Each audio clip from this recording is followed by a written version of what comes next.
Hello and welcome to In 5 Minutes or Less. I'm back for my 10th episode, and apparently the start of hopefully a third series.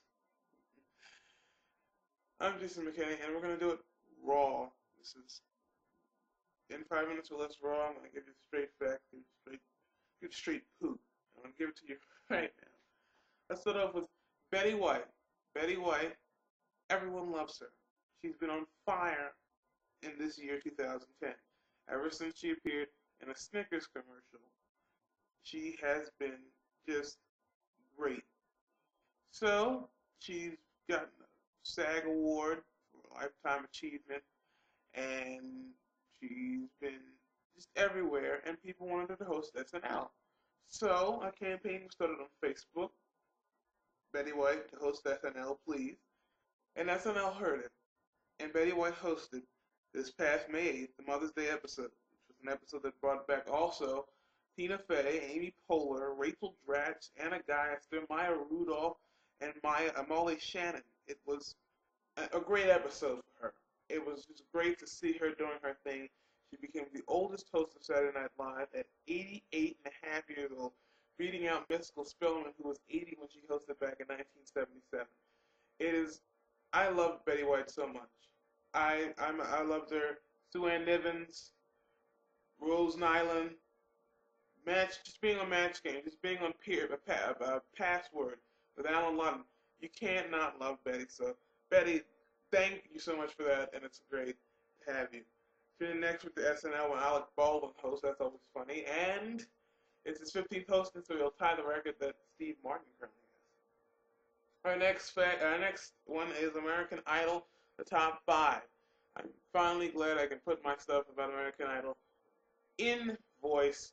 They performed Sinatra standards, having Nancy Sinatra and the other Sinatra girl there to be on lookout, and Harry Connick Jr. was the mentor. It was all right. It was a pretty good performance. I love the fact that Harry Connick Jr. was on stage playing the piano with each and every one of them in their songs. I felt, though, that the band being there was too much of a challenge for the people. So people who chose band-heavy songs, Aaron, Crystal, and Casey, they didn't do as well as I thought they would. And people who did better, the best of the night was Big Mike. The second best was Lee. I mean, they were tied pretty much because Lee performed my favorite Sinatra song, That's Life. But that's how I feel on that subject. They were tied for the night. They were tied like that. Elimination night comes around, though. Big Mike got the save, if we all remember, and he's still there. Aaron was gone. Aaron was cut. He was Mike, the youngin'. you are in the top 4. It's not a good week for him. And being the youngin', it just kind of cut him off. Casey did worse. Casey, I think, was the worst of the night, but I don't think his fans held it against him because he was out of his element, because it was Sinatra and not rock. But this is supposed to be about being dynamic, and he proved that he wasn't. So, who knows? That was the American Top 5. Top 4, again, is now Crystal, Mike, Casey, and Lee, and we'll see what happens next week.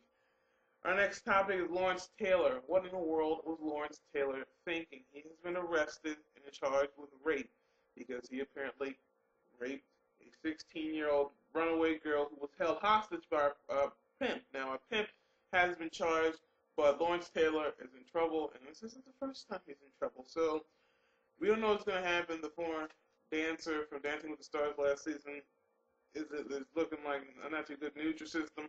Dropped him as their sponsor, so that's never good. Next topic, a Times Square. Times Square in New York was evacuated because of a car bomb that someone planted. They found the guy 53 hours later, but they almost let the guy get on the plane. Really? Wow. Congratulations, security. Congratulations, Dubai, for updating that no-fly list because he was on it. He was added not too long ago, but they apparently didn't update it. Just click the refresh button. Just thought. And finally, to close out, a TSA man has been arrested for assault after he beat up his coworker. Why did he beat up his coworker? Because he was found to have an inadequate penis after he was checked through a body scanner machine. Wow, someone has low self-esteem, and the other one should have known not to mess with him. Oh well, I'm Jason McKinney. This has been in 5 minutes or less raw. I'll see you all next week.